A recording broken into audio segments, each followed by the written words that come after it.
If you're wondering why the video is out a little bit later than it typically is, this is the reason. This is the reason why my fire alarms have been going off all goddamn day because someone don't know be knowing how to cook.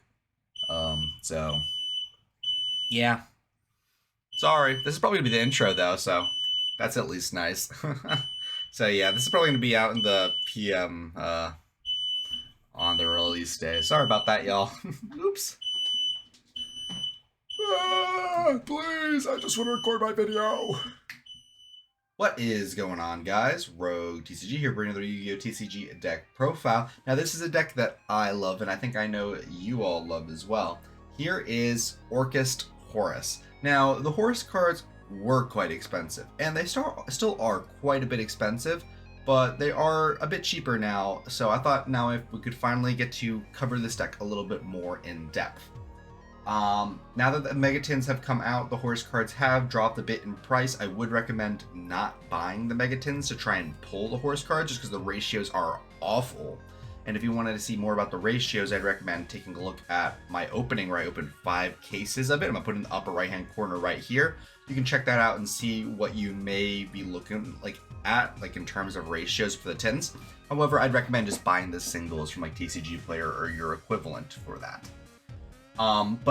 Horus is really good with Orcust actually. And first before I get into the profile, I want to describe my reasoning for that. Imseti Glory of Horus allows us to discard a card and itself in order to search King Sark and then draw a card. This allows us to get rid of an Orcust out of our hand in order to trade it out for a King Sark and a free draw. The main issue with Orcust is they all have graveyard effects for the most part that have beneficial things. The main thing is getting them in the graveyard is the difficult part. There is no Link 1 that you can do. The only Orcust that can actually help climb you into anything that we're playing is Girsu. The only other one is Brass Bombard. We're not playing that one because that one's bad. So we're instead utilizing the Horus cards, both King Sark and Imseti, to discard cards out of our hand in order to discard the Orcust cards. That is why we're playing a larger amount of Orcust than you might typically see in some lists, because we want to ensure that we're seeing them in our hand in order to be able to discard them either with our Horus cards or with a card like Forbidden Droplet or Orchestrated Return. That's just the reasoning behind the deck. You might see a little bit of variance as you're playing, because of course there's only 6 cards in the Horus engine that actually get us to that discard, or as well starting the Horus engine. So it's probably not going to happen every game, but the games that it happens, you're really going to feel it. But that's enough yapping. Let's get into the profile. Starting off with our Orcust, we're on triple gears to the Orcust Mech Knight. On summon, it's going to either it's going to dump a World Legacy or an Orcust from deck to graveyard, and if it's the only monster you control, you can make a token for both you and yourself if you give it to your opponent as well. It's not you and yourself, I apologize.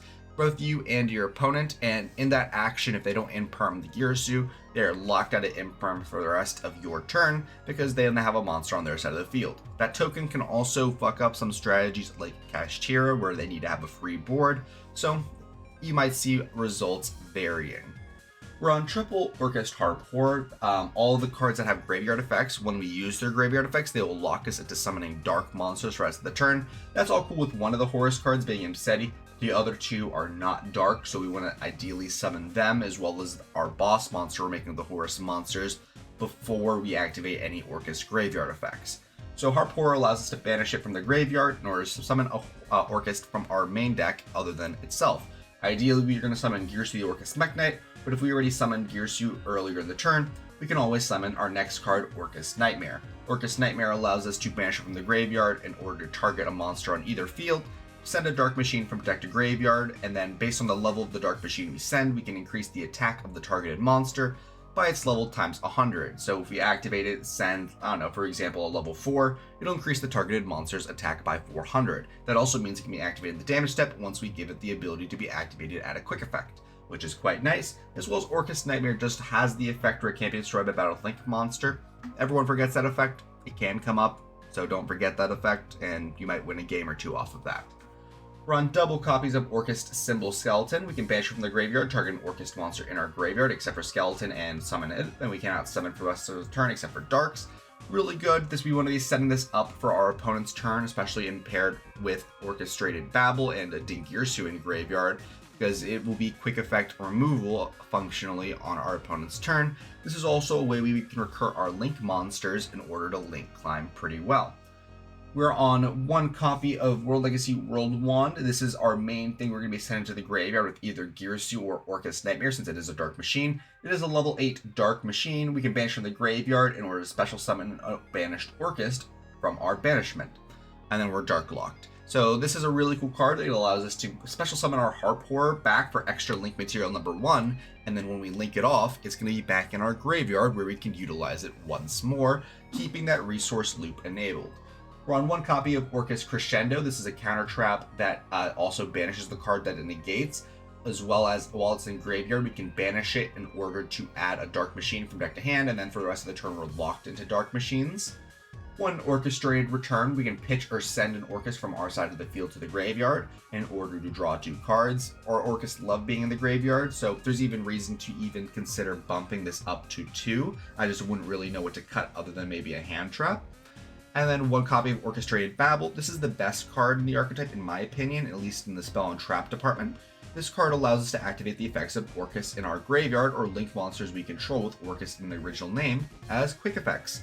This turns every single Orcust into a quick effect except for Girsu technically, allowing us to summon the Girsus out of our deck on our opponent's turn, dumping cards on our turn, special summoning cards on our opponent's turn. Like, it allows us to play our turn again on our opponent's turn, which is really unfair and allows us to really outgrind them in the resource department. We're on triple copies of Imseti, Glory of Horus. All the Horuses will also have a third effect that relate on when a card we control leaves the field because of an opponent's card effect. Imseti allows us to send a card our opponent controls to the graveyard and non-targeting non-destruction removal, very similar to Dingirsu, Orcust of the Evening Star. Really powerful, although the main downside to these Horus monster effects is that it requires a card. We have to lose a card first in order to do anything. So it requires our opponents to not really be in the know or have to be forced to remove stuff in order to interact with us. We're on one Dumatef, Blessing of Horus. This card can get up to 3,600 based on the amount of Horus monsters on field. Against 1,200 for each, 1,200 for itself, 1,200 for Imseti, and then 1,200 for our last one, Happy. This one also says its removal effect is if a card is removed from our side of the field, we get to draw cards equal to the number of monsters we control with different names. So we can potentially refill our hand really well, so that's the main reason we're playing this one, as well as it can get to 3,600 attack, which beats right over Boral and Dragon exactly by 100 attack, which means we don't have to commit an access code into that. And then we're on one Happy. Happy's removal effect is it allows us to target 2 cards in either graveyard or banishment for either player, and either put them back into deck or put them back to hand.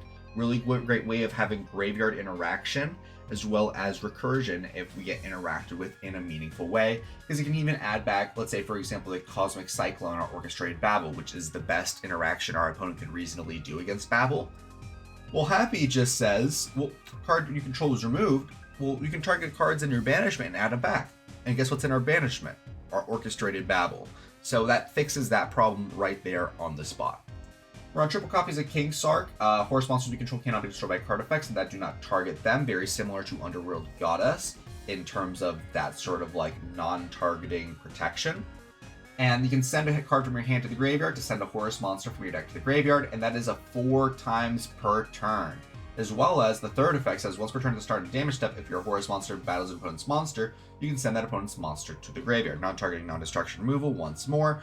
Really powerful. The Horus monsters are quite large, being 3k, 3,600, and 2,400, which just puts the screws on your opponents and can kill them sometimes just by themselves. So really powerful card on King Sark, and that is the reason we're playing 3 of it, because it allows us to pitch Orcust cards from our hand once again, and then it enables our Horus engine. For non-engine, we are on 2 copies of Forbidden Droplet, 1 copy of Triple Tactics Talents. Droplet's really crazy in this deck, just being able to pitch the Horuses and the Orcust cards is like, it's so free.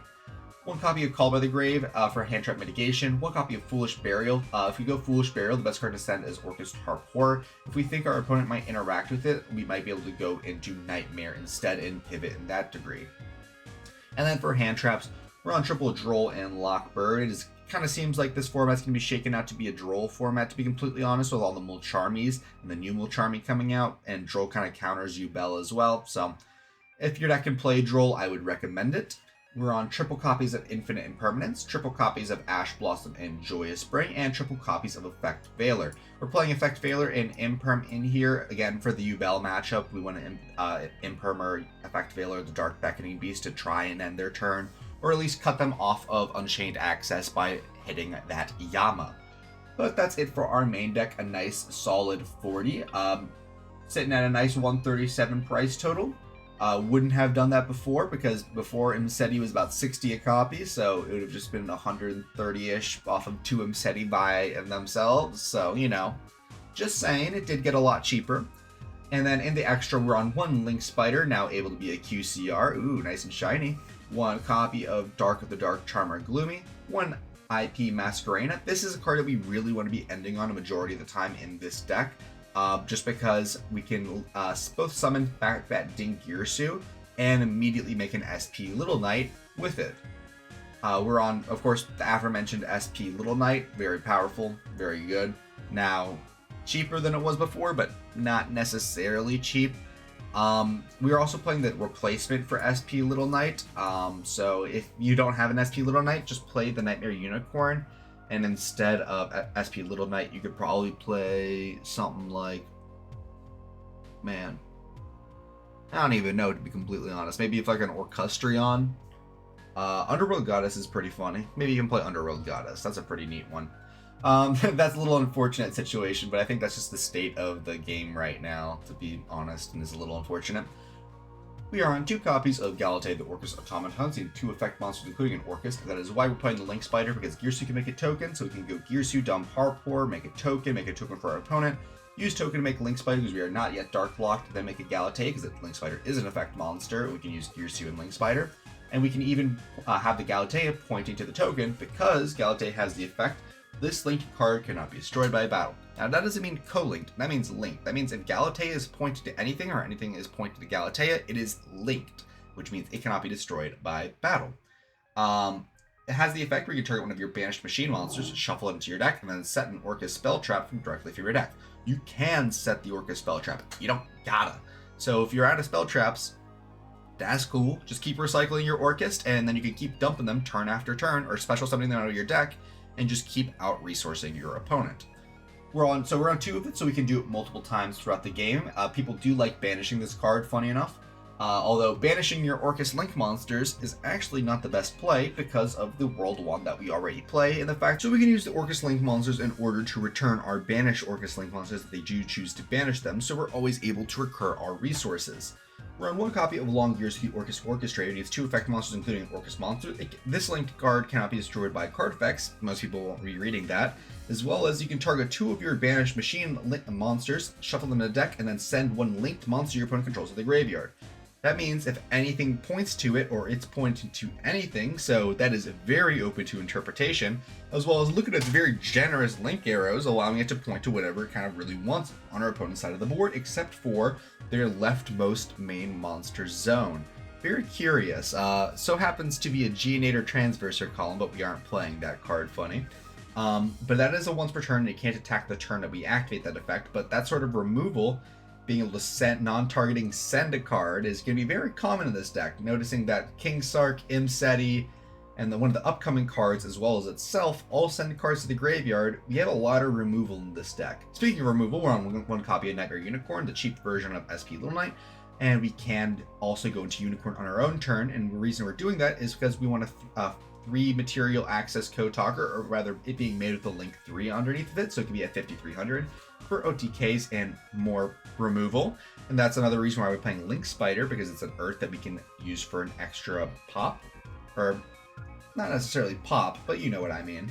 We're on 2 copies of Dingirsu the Orcust of the Evening Star, and he's 2/8, but we can also just Slapatron it on top of an Orcust Link monster we control, which makes Simple Skeleton a lot better. This card on summon can either do one of 2 effects, either attaching a banished machine to it as itself as material, as well as it can do one of 2 things, either attaching a banished machine to itself as material, or it can send a card on field to graveyard. So that's our 4th different non-targeting send. Really powerful.